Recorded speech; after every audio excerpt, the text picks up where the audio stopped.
Apa saja vitamin yang larut dalam air? If you want to know about that, let's study together. Check it out. Apa itu vitamin? Vitamin adalah sekelompok senyawa organik berbobot molekul kecil yang memiliki fungsi vital dalam metabolisme setiap organisme yang tidak dapat dihasilkan oleh tubuh. Vitamin dibagi menjadi dua berdasarkan kelarutannya. Yang pertama, vitamin larut dalam air. Yang kedua, vitamin larut dalam lemak. Nah, yang akan kita bahas di sini yaitu vitamin larut dalam air. Beberapa vitamin yang larut dalam air menurut Dr. Ale Benedicto Levianoia pada tahun 2018. Yang pertama, vitamin B1 atau tiamin. Yang kedua, vitamin B2 atau riboflavin. Yang ketiga, vitamin B3 atau niacin. Yang keempat, vitamin B5 atau asam pantotenat. Yang kelima, vitamin B6. Yang keenam, vitamin B7 atau biotin. Yang ketujuh, vitamin B9. Yang kedelapan, vitamin B12 atau kobalamin. Yang kesembilan, vitamin C.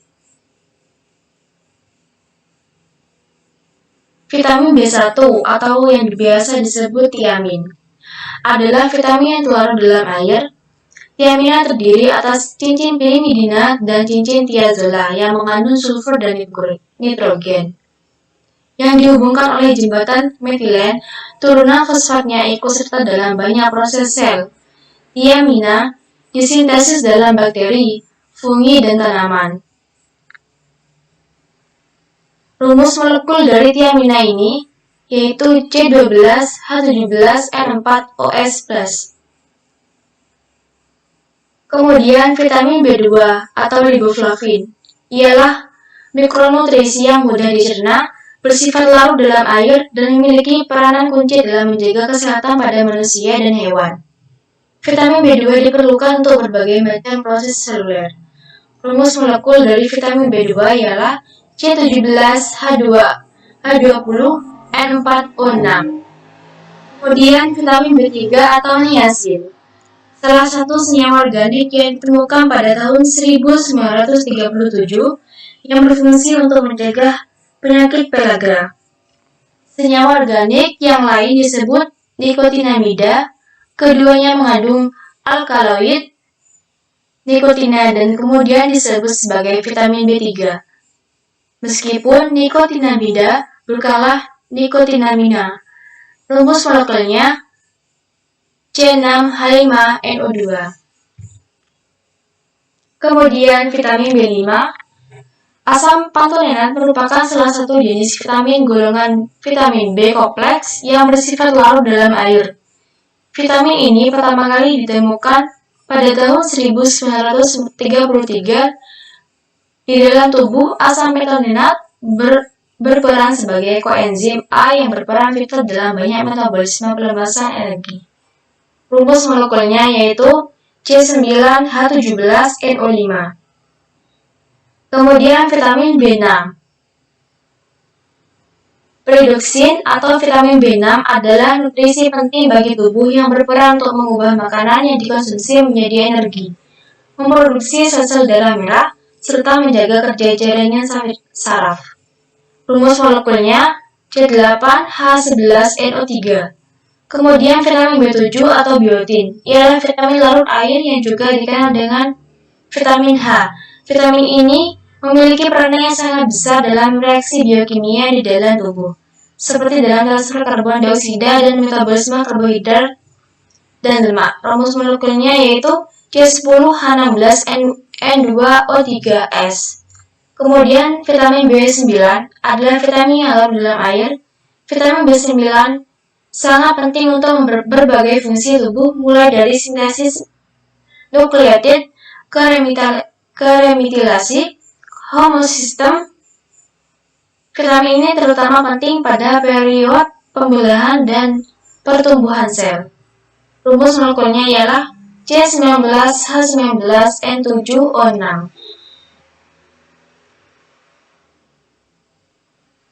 Kemudian vitamin B12, kobalamin, Vitamin B12 disebut juga kobalamin adalah sebuah vitamin larut air yang berperan penting dalam berfungsi normalnya otak dan sistem saraf, serta dalam pembentukan darah. Vitamin ini merupakan salah satu dari 8 vitamin B, yaitu rumus molekulnya C63H88CuN14O14P. Kemudian yang terakhir, vitamin C. Asam askorbat adalah salah satu senyawa kimia yang disebut vitamin C. Selain asam dihidroaskorbat, ia berbentuk bubuk kristal kuning keputihan yang larut dalam air dan memiliki sifat-sifat antioksidan. Nama askorbat berasal dari akar kata A dan scorbutus, penyakit yang disebabkan oleh defisiensi vitamin C. Rumus molekulnya yaitu C6H8O6. Kutip dari web Alur Dokter Kemenkes RI pada tahun 2018. Nah, kali ini beberapa manfaat dari vitamin yang larut dalam air, yaitu vitamin B1 memenuhi kebutuhan vitamin B1 dan mengobati penyakit akibat kekurangan vitamin B1 seperti beri-beri dan wernik. Vitamin B2 meningkatkan energi, menjaga kesehatan rambut dan kulit, mencegah katarak, dan menjaga kesehatan kandungan bagi ibu hamil. Kemudian vitamin B3 mengatasi kekurangan vitamin B3 atau pellagra, menurunkan kolesterol tinggi. Kemudian vitamin B5 mencegah dan mengobati kekurangan vitamin B5 seperti mual, rambut rontok, sakit kepala, dan lain-lain. Kemudian vitamin B6 mengatasi kekurangan vitamin B6 seperti depresi, kebingungan, bibir pecah-pecah, dan sejumlah kondisi lain. Kemudian vitamin B7 mencegah kelainan bawaan pada janin, menjaga gula darah tetap stabil, meningkatkan kadar kolesterol baik, memelihara kekuatan kuku, mengatasi rambut rontok. Kemudian vitamin B9 yaitu mencegah anemia akibat kekurangan asam folat, mencegah kerusakan sistem saraf pada bayi yang dikandung, kemudian mencegah efek samping pengobatan metoreksat. Kemudian vitamin B12 mengobati kekurangan vitamin B12 seperti kulit pucat, letih, dan lelah, keseimbangan menurun, tubuh seperti tertusuk jarum, pilositis, dan sariawan. Kemudian vitamin C mencegah stres oksidatif, membantu mengatasi flu, mencegah stroke, memperlambat penuaan kulit, menjaga kesehatan mata, mengontrol tekanan darah, dan mempercepat penyembuhan luka dan infeksi. Ikuti dari web Alur Dokter Kemenkes pada tahun 2018. Kemudian penyalahgunaan vitamin, yaitu penyuntikan vitamin C yang berlebihan untuk memutihkan kulit akan berefek samping yang mengakibatkan ginjal jebol. Kemudian overdosis vitamin B1 dapat menyebabkan kegelisahan, retensi cairan, mual, kelemahan, dan berkeringat.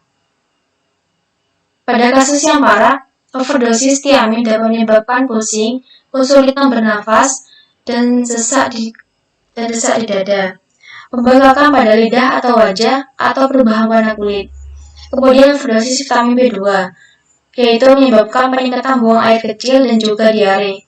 Reaksi parah dapat menyebabkan kesulitan bernafas, pembengkakan wajah, bibir, tenggorokan atau lidah, atau gatal-gatal. Kemudian overdosis vitamin B3 mengalami rasa sakit perut, mual atau muntah, tinja berdarah atau hitam, menguningnya mata dan otot atau nyeri sendi. Reaksi alergi terhadap niacin dapat mengakibatkan pembengkakan pada bibir, lidah, tenggorokan atau wajah, dan gatal atau biduran. Dikutip dari jurnal Unut AJID.